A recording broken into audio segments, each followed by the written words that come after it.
Yeah, so there's these like countdown videos on YouTube, like, top 10 stars in the Milky Way galaxy. A lot of them are decently produced. Like, they seem to have some semblance of like decent production, like, nice graphics and stuff. But then there are some that are just like bad. Like, it's a text to speech thing narrating the whole thing, and like the graphics are obviously like, the default settings on Sony Vegas, and like, the resolution is like 20 by 30 pixels. To be fair though, I think a lot of the awful ones are from YouTube's early days, like 2007 or whatever.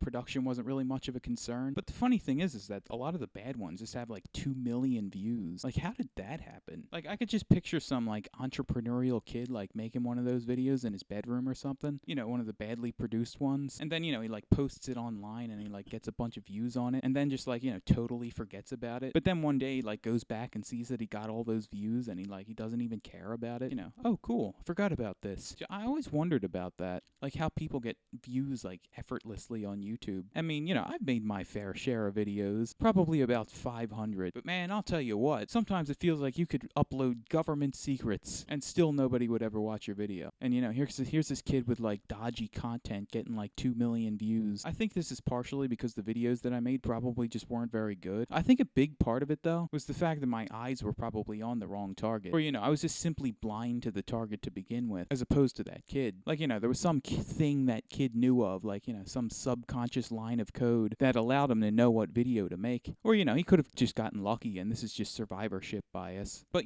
lucky isn't a complete enough story to me. The video had to succeed on the strength of something that kid did. Some ultrasonic frequency that kid was aware of. Videos don't just get 2 million views for no reason. I kind of feel like this is one of the reasons why I'm like, forever alone. Like, something about how I'm subconsciously framing reality is off. Like, obviously I'm not seeing reality correctly, because to me, like, relationships and friends and stuff, they just seem like an impossible pipe dream. But I know that can't be true, because most people are in relationships and have friends, or have had those things in the past. So, like, obviously I must be mistaken. But in what way? Why do I think these things are impossible? What are other people aware of that I'm not? Sometimes I wonder if what I'm not seeing is like so obvious that like my brain hides it from me, to like protect me from feeling stupid. Like, it was that the whole time? I could have just been doing that the whole time? It's like how in video games, specifically like RPG games, like I would get stuck at parts sometimes and I couldn't figure out how to like advance. It would always be because I was like overlooking something so obvious, because I was like overcomplicating things. Like, I think I just naturally assume things are way more complicated than they really are. And so I end up overlooking like the obvious option, because my brain can't conceive of anything being that easy. And I kind of think there must be something off-putting about my aura. I remember one time during my semester at college, the class I was in split off into groups.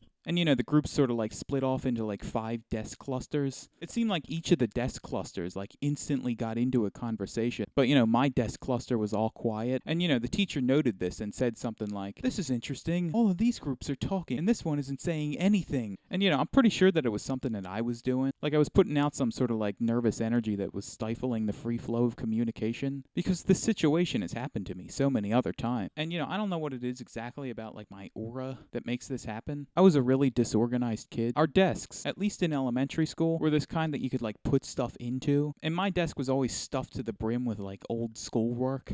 Basically in every class that I was in, I always had by far the most disorganized desk. I'm still exactly the same way. The desktop on my computer is just like a messy assortment of files, half-written notepad documents, images I thought were funny, pictures of my cat, stuff like that. There's no organization to really anything that I do. Every time I want to clean my desktop, I make a folder with like, some variation of the word bullshit as the name. Sometimes it's like bullshit 123, bullshit ASDF, that sort of thing. After I make the folder, I stuff all the junk in my desktop like into that folder, and then throw it into another folder. So, I have a folder with like 15 bullshit folders in it that all just have like a bunch of random nonsense in them. I kind of feel like this is a reflection of how my subconscious is like parsing out reality. Like, my brain doesn't see the world as like a tidy set of things. Like, it's just an insane whirlwind of chaos. I don't compartmentalize ideas well. And so all the ideas sort of like run together as like one nebulous cloud that can't be pinned down as any one thing. I really do suspect that I have like hardcore ADHD or something. Like, some people just seem to have a very very organized way of thinking. Like their subconscious is as tidy as like an anime bedroom. My subconscious is like a hoarder's house. There's this video on the internet of Mike Tyson answering questions on like various social media platforms, and there was just something about the presentation of the video, like something about how decisive the sound of the typing was, like how it was creating this like neat little package of an answer and then just like sending it off. It's so neatly packaged. That's sort of what I wish I could do. I want to be able to like neatly package reality in the way that I see things, and I want to be able to neatly package the things that I send out into the world. And sometimes this all just goes away. Like going back to my semester at college again. After that like initial tension of like, everybody not talking, after that was over, we all just kind of got along and conversed fine. The same thing happened to me on my first week in high school. Like I was super shy and like not communicating with anybody, and I way overcompensated when it came to dressing for school because there was a dress code, and I went to school in like a dress shirt and like dress pants, and it kind of looked ridiculous because nobody else came dressed that formally, and so I kind of felt stupid about it.